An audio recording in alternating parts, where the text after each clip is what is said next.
അപ്പോൾ നമുക്ക് മക്കളുടെ ഇന്നത്തെ ലഞ്ച് നോക്കാം കേട്ടോ. അപ്പോൾ ഇന്ന് സ്പെഷ്യലാണ് ചിക്കൻ ബിരിയാണിയൊക്കെ വെച്ചിട്ടുണ്ട്. ഇന്ന് വെള്ളിയാഴ്ചയാണല്ലോ. അപ്പോൾ ഞാൻ ചിക്കൻ ചെറിയ പീസാക്കിയിട്ട് കട്ട് ചെയ്തിട്ടുള്ളത് കേട്ടോ. കറിക്ക് എന്നുള്ളൊരു പറഞ്ഞിട്ടാണ് കട്ട് ചെയ്തത്. പിന്നെ വിചാരിച്ചൊന്ന് ബിരിയാണി വെക്കാമെന്ന്. ബിരിയാണി ഇവർക്ക് വലിയ ഇഷ്ടമാണ്. അപ്പോൾ ചിക്കൻ അങ്ങനെ വലിയ പീസാക്കി ഇങ്ങനെ കഴിക്കുന്നതൊന്നും വലിയ ഇഷ്ടമില്ല അവർക്ക് കേട്ടോ. ഇവരാരും അങ്ങനെ അധികം കഴിക്കില്ല. അപ്പോൾ ഞാൻ അതിലില്ലാത്ത പീസും ഒക്കെ ആക്കി വെച്ച് കൊടുത്തിട്ടുണ്ട്. പിന്നെ കുറച്ച് ചമ്മന്തി ഇട്ട് നമ്മൾ തേങ്ങയും പച്ചമുളകും ഇഞ്ചിയൊക്കെ ഇട്ടിട്ട് ബിരിയാണിക്കുള്ള ചമ്മന്തി ഉണ്ടാവില്ല, അത് കുറേശ്ശെ വെച്ച് കൊടുത്തിട്ടുണ്ട്. പിന്നെ കച്ചമ്പറാട്ട ക്യാരറ്റും പിന്നെ കുക്കുംബറൊക്കെ ഇട്ടിട്ട് സവാളയും പച്ചമുളകൊക്കെ ഇട്ടിട്ടുള്ള കുറേശ്ശെ വെച്ചിട്ടുള്ള അതൊന്നും അധികം കഴിക്കില്ല കേട്ടോ. ഈ കച്ചമ്പറൊന്നും അവർക്ക് അത്ര ഇഷ്ടമൊന്നുമില്ല. അപ്പോൾ ഞാൻ കുറേശ്ശെ വെച്ച് കൊടുത്തിട്ടുണ്ട്.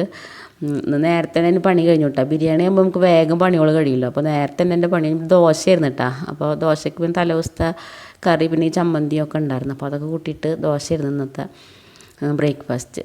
പിന്നെ സ്നാക്സിന് ബ്രെഡാട്ടോ. ബ്രെഡ് ഞാൻ ബട്ടറും അതുപോലെ മിൽക്ക് മെയ്ഡൊക്കെ ഉള്ളിൽ വെച്ചിട്ടുണ്ട്. പിന്നെ ഒന്ന് ടോസ്റ്റ് ചെയ്തിട്ടുണ്ട്, ബട്ടറിലൊന്ന് ടോസ്റ്റ് ചെയ്തിട്ട്. അത് നല്ല വലിയ ബ്രെഡായിരുന്നു, അതാണ് 4 പീസ് ആക്കിയിട്ടുള്ളത്. അതിൻ്റെ ഒരു പീസ് ഇപ്പോൾ ഒരാൾ വാങ്ങിച്ചുകൊണ്ട് പോയിട്ടോ. 3 പീസ് ഞാനിങ്ങനെ വെച്ച് കൊടുത്തിട്ടുണ്ട്. നല്ല ടേസ്റ്റ് ആട്ടോ, നല്ല ഉപ്പുള്ള ബട്ടർ വെച്ചിട്ട് ഇങ്ങനെ ചെയ്താൽ. അപ്പോൾ അത്രയാണ് നമ്മുടെ ഇന്നത്തെ ലഞ്ച്.